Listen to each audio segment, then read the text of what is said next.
Eu diria que há uma série de questões que a gente tem que analisar em relação a isso. Primeiro, embora nós não tenhamos, até o momento, uma solidariedade ativa e direta, ampla, com os países árabes, essa situação está mudando. Então, ainda nós não temos um processo fechado, esse processo está em aberto.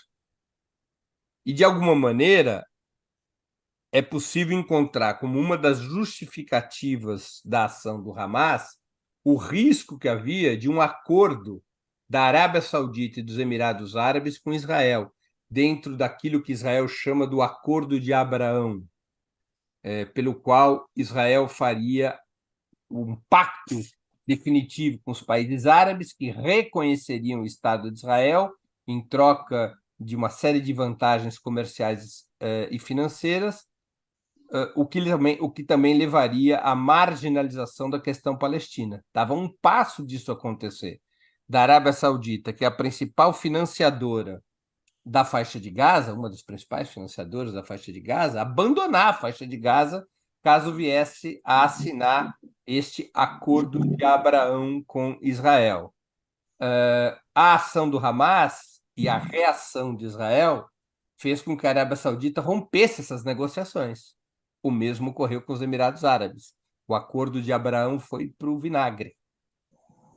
E começa a haver, de uma maneira contraditória e igual, um realinhamento dos países árabes. Não é? Como é que nós podemos interpretar essa situação? Os países árabes possuem muitas relações com os Estados Unidos. Nos últimos 20 ou 30 anos, os países árabes, especialmente o Egito e a Arábia Saudita, se transformaram em aliados dos Estados Unidos. Os Estados Unidos têm relações com as elites, com as classes dominantes desses países.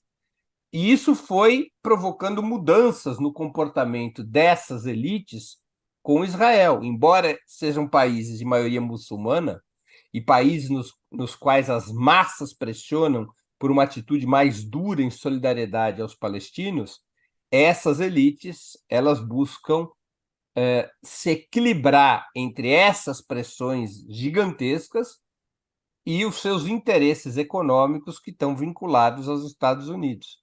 Mas, se nós olharmos os últimos 45 dias, o pêndulo, que era francamente pró-Israel, agora ele começa a oscilar pró-Palestina.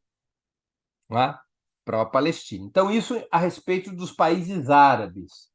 Alguns países árabes estão fora da área de influência dos Estados Unidos. Especialmente, tem um país árabe fora da área de influência de uma maneira decisiva, que é a Síria. Não é? Então, a Síria exerce pressão sobre Israel. E a Síria é aliada do Irã. O Irã não é árabe, o Irã é persa, como todos sabemos, e o Irã tem uma postura ativa de solidariedade à questão palestina, embora indireta. O Irã apoia o Hezbollah. O Hezbollah é a principal organização armada, maior que o Hamas. Ele fica ali sediado no Líbano, praticamente controla a vida do Líbano. O Hezbollah teve um papel muito importante na guerra da Síria, no combate ao Estado Islâmico e também no combate aos grupos armados e financiados pelos Estados Unidos para derrubar o governo sírio, o governo Assad, em aliança o governo sírio, o governo iraniano, o governo russo e o Hezbollah derrotaram o Estado Islâmico e também derrotaram esses grupos pró-norte-americanos, mantendo o governo Assad. O Hezbollah tem uma capacidade armada, uma capacidade militar, um número de tropas, uma experiência de combate muito superior ao Hamas, e o Hezbollah, aos poucos, vai se envolvendo no conflito. Aos poucos, vai se envolvendo no conflito. Então, se nós fizermos uma fotografia, eu vou concordar 100% contigo. Não há um envolvimento dos países árabes como deveria haver na solidariedade à questão palestina. Mas se nós olharmos a cena como um filme, a tendência é de envolvimento. E isso é outro fator que preocupa os Estados Unidos e Israel. Ou seja, há um crescente envolvimento de outros atores na cena palestina. que é outra, digamos assim, outro objetivo que aparentemente o Hamas parece ter conquistado com a sua ação do 7 de outubro.